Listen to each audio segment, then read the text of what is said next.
이 누리호 발사에 좀 즈음해서 저는 이렇게 한번 생각해 봤습니다. 이 우주라는 공간에 대해서 좀 생각해 보게 됐는데요.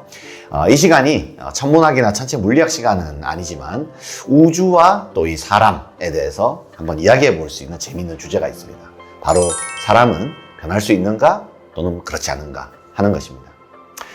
인간은 변하는가? 여러분은 혹시 어떻게 생각하십니까? 제가 이 리더십 강의를 하다 보면 정말 자주 듣게 되는 이 말이 바로 이거죠. 사람은 변하지 않는다 라는 겁니다. 그래서 이런 말을 하는 사람들은 어차피 사람이 잘 변하지 않기 때문에 교육훈련 같은 게 효과가 없다 이렇게 생각하기도 합니다. 그 말은 한편으로는 맞기도 하고 또 다른 한편으로는 꼭 그렇지만은 않다고 말씀드릴 수 있겠습니다. 이 주제와 관련해서 제가 한 권의 책을 소개해 드릴까 하는데요. 바로 우주로부터의 귀환이라는 책입니다. 이 책은 타치바나 다카시라는 저자가 2002년도에 지은 책인데요. 기존의 우주를 배경으로 한 책과는 다소 다른 아주 특별한 주제를 담은 책입니다. 바로 유명한 우주 비행사들의 심층 인터뷰를 통해서 우주 비행사들의 심리적 변화에 초점을 맞춰서 기록한 책입니다. 우주여행의 과학적 원리나 다양하고 신기한 그 우주적인 현상에 대해서 설명한 책은 많이 있지만 우주 비행사들의 심리 변화를 집중적으로 탐구한 책은 흔하지 않겠죠.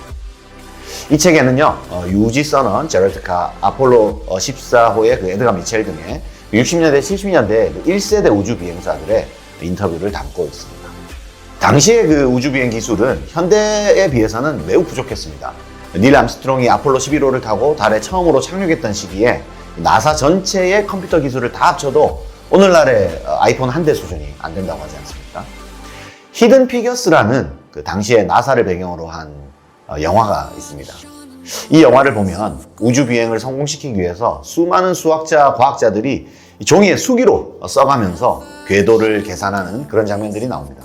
그렇게 힘들게 우주 비행선을 쏘아 올리는 것이죠. 이것은 매우 위험한 작업처럼 보이기도 합니다. 또 우주에서의 경험은요, 일종의 압도감이라고 합니다. 대개는 근데 이제 목적지까지 올라갈 때는 이 우주 비행사들이 우주의 경치를 감상할 여유가 사실 거의 없다고 합니다. 우주 비행사들은요, 굉장히 바쁩니다. 그 우주선 안에서. 발사 당시에도 그 엄청난 긴장감, 또 본부와 계속해서 교신을 하고 통신을 해야 되고요.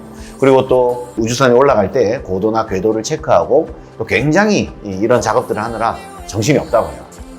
그리고 우주에서의 임무 수행도 사실상 그 긴장의 연속이기 때문에 우리가 그 영화 속에서 보듯이 평화롭게 그 우주의 은하수를 막 감상하면서 바라보는 이런 장면은 사실은 쉽지 않다고 합니다. 이제 달 착륙선의 경우에 달까지의 도착과 또 임무 수행을 성공적으로 완수하면 이제 지구로 귀환을 하게 되죠. 근데 바로 이때 지구로 귀환할 때에 비로소 우주 비행사들은 한숨을 돌리게 됩니다. 지구로 귀환하는 그 궤도에 들어서게 되면 비로소 이제 마음의 여유를 가지고 좁은 그 창문 너머로 우주를 바라보게 됩니다. 그리고 드디어 그 우주 한가운데 있는 지구를 육안으로 이렇게 마주보게 되는 그 순간 대부분의 우주 비행사들은 그 엄청나게 격동적인 감정의 충격을 경험하게 된다고 합니다. 유지 서넌이라는 우주 비행사는 이 책의 인터뷰에서 이렇게 이야기하고 있습니다. 지구 저쪽은 아무것도 없는 암흑천지이다. 완전한 암흑이다. 그 어둠이 가진 깊이를 보지 못한 사람은 절대로 상상할 수 없다. 그 암흑의 깊이는 지구의 어떤 것으로도 재현할 수 없다. 영원의 어둠 속에서 태양이 빛나고 그 태양빛을 받아 청색과 백색으로 된 지구가 빛나고 있는 그 아름다움. 이것은 사진으로는 표현될 수가 없다. 우주에서 지구를 볼 때 너무 아름다워서 감동을 받게 된다. 무슨 목적 없이, 무슨 의지 없이 우연만으로 이만큼 아름다운 것이 형성될 리가 없다. 그런 일은 논리적으로 있을 수 없다는 것을 우주에서 지구를 바라보며 확신했다. 그 아름다움을 다른 사람에게 보여주지 못하고 나만 보고 있는 것이 정말 이기적인 행위처럼 느껴질 정도였다. 우리가 수없이 사진으로 또 화면으로 지구의 모습을 보았겠지만 육안으로 우주 한가운데 떠있는 지구를 직접 목격한다는 것은 엄청나게 신선한 충격이 있는 것이죠. 유지 서넌과 또 제럴드 카라는 우주 비행사는 이 경험 이후에 완전히 삶이 바뀌어서 성직자가 되기도 했습니다. 아폴로 7호와 또 머큐리 8호를 탑승했던 월터 시라는 또 이렇게 말하기도 합니다. 우주에서 보면 국경 같은 것은 아무데도 없습니다. 국경이라는 것은 인간이 정치적 이데올로기 때문에 제멋대로 만든 것이지 원래는 없던 것입니다. 우주에서 자연 그대로의 지구를 보고 있으면 국경이라는 것이 얼마나 부자연스럽고 인위적인 것인가를 알 수 있습니다. 지구인들이 저 아름다운 지구에서 민족 상호간에 또는 종교 상호간에 서로 대립하고 싸우고 있다는 사실이 말할 수 없이 서글프고 멍청하게 느껴집니다. 라고. 실제로 이 월터 시라라는 우주 비행사는요, 지구에 가까이 다가오면서 동아시아 쪽에서 여러 개의 섬광과 불꽃들이 번쩍번쩍거리는 것을 봤다고 합니다.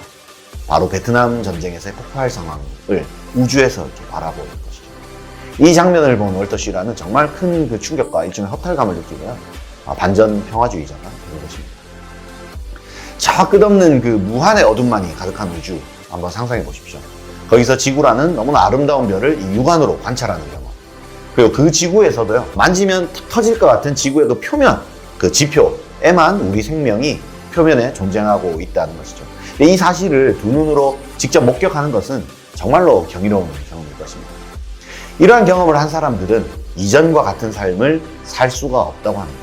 환경론자가 되기도 하고 성직자가 되기도 하고 인격이 아주 온화하게 바뀌는 사람들도 많다고 합니다.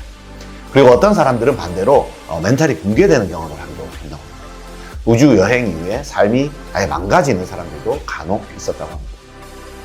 어쨌든 중요한 것은 일종의 압도적인 경험을 한 사람들은 가치관과 행동 양식이 변화할 수 있다는 사실입니다. 한 우주 비행사는요, 전 세계 지도자들이 우주에 한번 다녀오고 나면 지구사에 전쟁 따위는 없을 것이다 라는 말을 하기도 했다고 합니다. 물론 우리가 변화하기 위해서 우주를 다녀올 수는 없겠죠.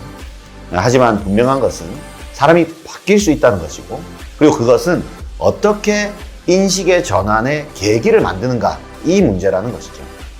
그리고 또 하나 기억해야 될 사실이 있습니다. 꼭 그 우주에 다녀오지 않더라도 실제로 사람들은 잘 바뀝니다. 사실 저와 여러분도 지금 이 순간에도 우리는 변화하고 있습니다. 사실 사람은 매우 쉽게 변합니다. 주로 좋지 않은 쪽으로 말이죠. 나이가 들수록 건강도 나빠지고 기억력도 감퇴되고 감수성도 둔해집니다. 쉽게 완고해지기도 하고요. 좋지 않은 방향으로 우리는 끊임없이 사실은 변하고 있는 것이죠. 그래서 더욱더 우리는 운동도 하고 공부도 하고 또 이런 교육에도 적극적으로 참여하고 또 이런 카링 마스터 클래스 같은 유튜브도 더 많이 봐야 되는 것이죠. 네, 오늘도 경청해 주셔서 감사합니다. 다음 시간에 또 유익하고 재밌는 이야기로 찾아뵙겠습니다. 고맙습니다.